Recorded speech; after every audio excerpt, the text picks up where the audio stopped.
You think you found a routine with your baby, and then bam, teething hits. Now everything is a mess. Here are my tips to make teething a little less painful for your family and your household. Step number one is to be prepared. Ideally, you're prepared a little bit before they start teething. So a lot of times that first tooth will come in around the 6-month mark. Let's get the items we're going to need. I'm going to say pain medication. This could be something like a Motrin or an Oragel. It is up to you if you are comfortable using these items. Do your own research. I'm just saying if you are going to use them, you want to have them on hand. Other items would be things like teething rings. We've all seen the blue circles. Those are great. Throw them in the freezer. But then we can also just use items we have on hand. If you have any rubber or silicone toys that can go in the freezer, they can then use those as teethers. Another thing to do is wet a wash rag or washcloth, throw it in the freezer, give it some time, and it'll like harden up a little bit and your baby can gnaw on that. Let's start paying attention to and noticing the signs of teething. Like I said, around 6 months, typically that first tooth will pop in. Some are going to be earlier, some are going to be later. What I found with my children was all of a sudden I noticed, I was like, what is going on with them? Something is off. They are just not themselves. And then I saw either a tooth coming through or I realized they've been drooling a lot. Yep, they're teething. That's what it is. It's teething. So like I said, irritability and sort of a change in their demeanor or attitude, obviously drooling, eating their hands, eating lots of toys, general fussiness, potentially a fever. Sometimes if they're experiencing a little bit of pain, it can turn into a fever. Possibly some clinginess. They really want to, have those cuddles and be held a lot and comforted. And then also extra feedings, especially if you are a nursing mom, you may notice them wanting to feed extra. I did allow my babies to eat extra during this nursing period. And then we sort of got back on our normal schedule and normal routine once we got. A great way to get into your baby's mouth and see what's going on is to feel before you can see. So what I mean by this is oftentimes you can actually feel a tooth coming in before you can see the white of it. So wash your hands, have them clean, and just run your finger along their gums.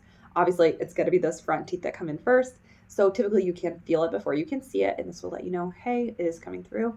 And then I have a fun random tip. Once that tooth has popped through, if you're wanting to show it off to grandma and grandpa, we're going to do this safely, of course, but you know how say dads are with their kids, always flipping them upside down, doing fun things. Well, we did this once where, obviously you're cradling their head gently, putting them down where they're upside down, and they open their mouth. They're like, you can see inside. And this is a great opportunity. So if say grandma's right there and she's really wanting to see that tooth, don't jam your fingers in and hold their mouth open and make them fuss and be sad. Instead, gently do the flip over where they're upside down in your arms and their mouth will typically open out of joy or excitement and you can see that tooth coming through. So that's just a fun way to show off those new little teeth without getting anybody upset. Now, my tips for actually surviving teething, for the most part, it's do your best, cuddle your babies and love on them. If you are going to go the Motrin route, if you're comfortable with using medications, I do recommend making sure you find an 8-hour versus a 6-hour for bedtime and try to give them that dose about half an hour before bed. Don't give them a dose at say 4 or 5 p.m. if their bedtime is 8 o'clock. If their bedtime is 8 o'clock, you want to make sure they get that dose at about 7:30, give or take. But my point being, you don't want them to need that dose in the middle of the night. You want to try to time it out for that 8 hours of sleep. And obviously that's not a baby sleep, more like 12 hours, but 8 is typically the longest you're going to get out of any medication. So that's just my ideally helpful tip there. So try to time that out as best you can. Like I said before, have those freezer items ready to go. Keep rotating more items in your freezer so you always have a next option because things in the freezer can take time. So just keep rotating through your toys and keep replenishing the freezer. You could do pacifiers in the freezer. You could do baby bottle nipples in the freezer. Some people put a little bit of water in them. Anything you got. When it comes to their general fussiness, my babies were up a lot during the night and I just did my best to do our typical routine. I didn't do anything drastic or change our routine, such as co-sleeping. We don't do that in our home. So I would go in, I would rock them, I would nurse them if they were due or it had been a while. I would nurse them, rock them, put them to sleep, and just rinse and repeat.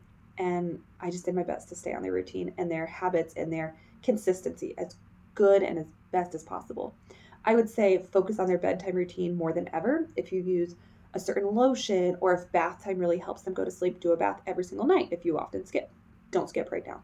You want to have them as soothed and calm and peaceful as you possibly can. And basically we just want to help them. We want to help them as best we can. It's a phase that you got to push through and you just got to love on them. And I think one thing I often would remind myself is they want to sleep. My baby was tired. They were tired at night. They just were hurting and they couldn't sleep. They were in pain. And you just got to do your best to comfort them and love on them and realize they're not doing this on purpose. They're struggling. They're hurting. They're scared. This first tooth, they don't know what's happening. I do also want to mention, when it comes to medication, make sure that your baby is at the proper age. I believe a lot of medications start at the 6-month mark, but watch for their weight. Make sure they're hitting that weight. And if they are below that age or below that weight, you need to talk to a doctor before giving them that medication. It is important that when we do medication, we do so safely. We want to keep our babies safe, happy, and healthy. When it comes to teething, remember, this too shall pass until another tooth pops through. So good luck with that. Share your tips and tricks in the comments. And if you like this video, found it helpful or encouraging, check out other videos on my channel and maybe give it a like or subscribe. And I hope to see you back here for the next one. Thanks and have a wonderful day.